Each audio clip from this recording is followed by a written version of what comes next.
नीतीश के साथ बीजेपी अध्यक्ष भी देंगे इस्तीफा। जेडीयू के सामने बीजेपी का सरेंडर। दिल्ली नहीं पटना में तय होगा सीएम का नाम। कौन बनेगा बिहार का सीएम, नीतीश करेंगे तय। बिहार को जल्दी ही नया सीएम मिलने वाला है। यह तो पहले से ही तय माना जा रहा है कि नीतीश कुमार अब ज्यादा दिनों तक सीएम की कुर्सी पर नहीं रहेंगे। वो 1 या 2 महीने में इस्तीफा दे सकते हैं। वैसे नीतीश सिर्फ सीएम पद ही नहीं छोड़ेंगे, बल्कि वो विधान परिषद की सीट से भी इस्तीफा देंगे। और यह साफ हो गया है कि नीतीश पहले विधान परिषद की सीट से इस्तीफा देंगे और फिर बाद में सीएम पद छोड़ेंगे। और जैसा कि संकेत पहले से ही जेडीयू की तरफ से दिए जा रहे थे और बीजेपी की मूक सहमति भी दिख रही थी कि बिहार में सीएम कौन होगा, ये नीतीश कुमार और जेडीयू ही तय करेंगे। बीजेपी हाईकमान की इसमें कोई दखल अंदाजी नहीं होगी। जेडीयू की तरफ से तो यहां तक दावे हो रहे हैं कि सीएम पद उनके ही पास रहेगा, जबकि बीजेपी नेता दबी जुबान से अपना सीएम बनाने की बात कह रहे हैं। और जब यह सवाल गृह मंत्री अमित शाह के सामने आया तो उन्होंने भी इस पर चुप्पी साध ली। सवाल सीधा था कि क्या बिहार में बीजेपी का सीएम बनने वाला है, और शाह जवाब नहीं दे पाए। और इसी को लेकर आज हम अपनी स्पेशल रिपोर्ट में करेंगे बात कि क्या बीजेपी ने नीतीश के सामने सरेंडर कर दिया है। नमस्कार, मैं आराधना। तो शुरू करते हैं हमारी एक खास रिपोर्ट।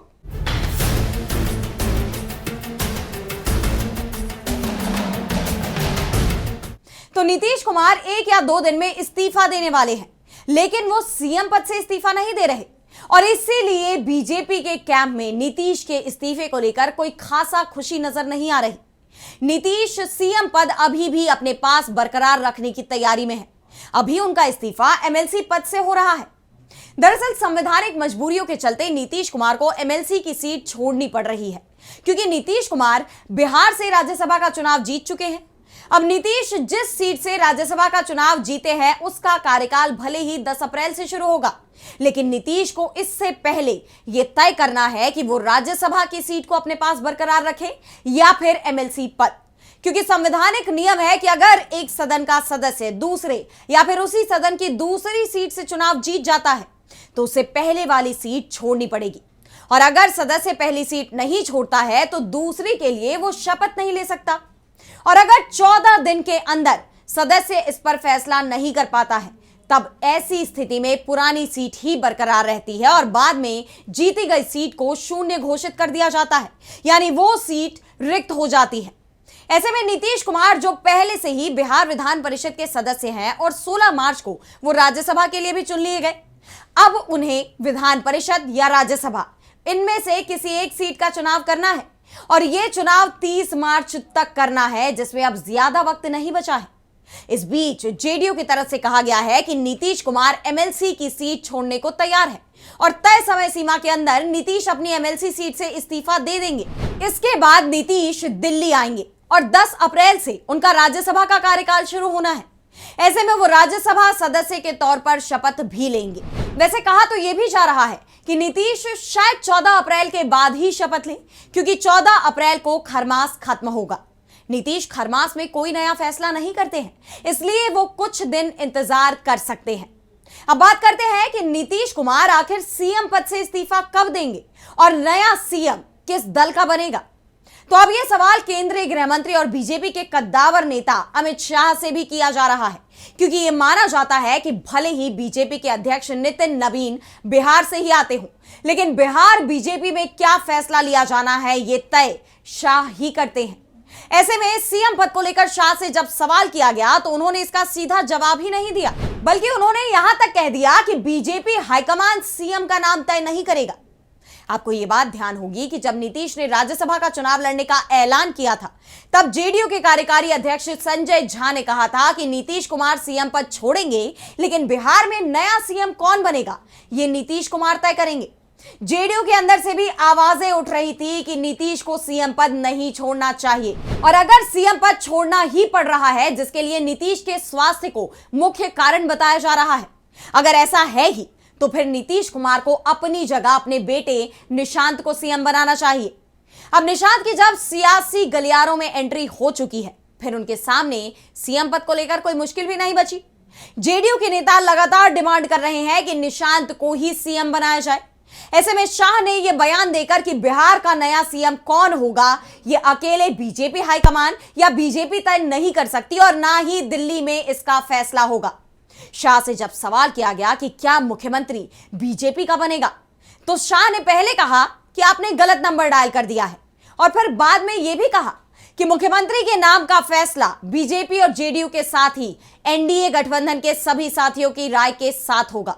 हम सब बैठकर गहन चर्चा करेंगे, फिर साफ हो जाएगा। यानी शाह ने साफ कर दिया है कि ऐसे महत्वपूर्ण फैसले गठबंधन में सर्वसम्मति से लिए जाते हैं। ऐसे में बिहार में बदलते राजनीतिक समीकरणों के बीच अमित शाह का बयान बड़ा संकेत माना जा रहा है।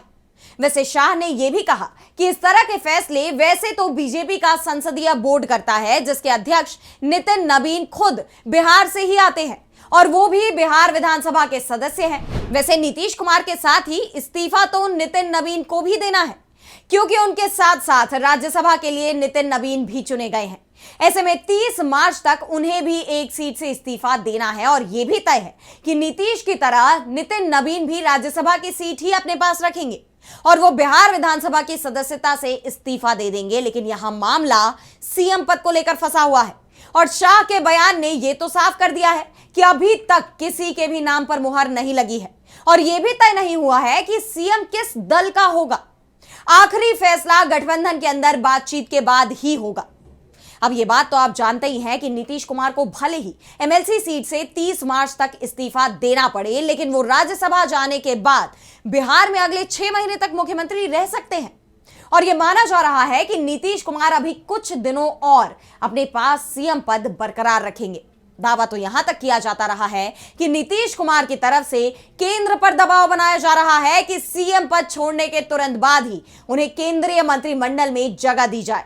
जेडीयू की तरफ से नीतीश कुमार के लिए रेलवे जैसे मंत्रालय की डिमांड भी की जा रही है और यही कारण है कि बीजेपी के अंदर भी अभी तक सीएम पद को लेकर बेचैनी नहीं दिख रही, क्योंकि आखिरी फैसला नीतीश कुमार को लेना है, जो अभी पद छोड़ने को तैयार नहीं दिख रहे।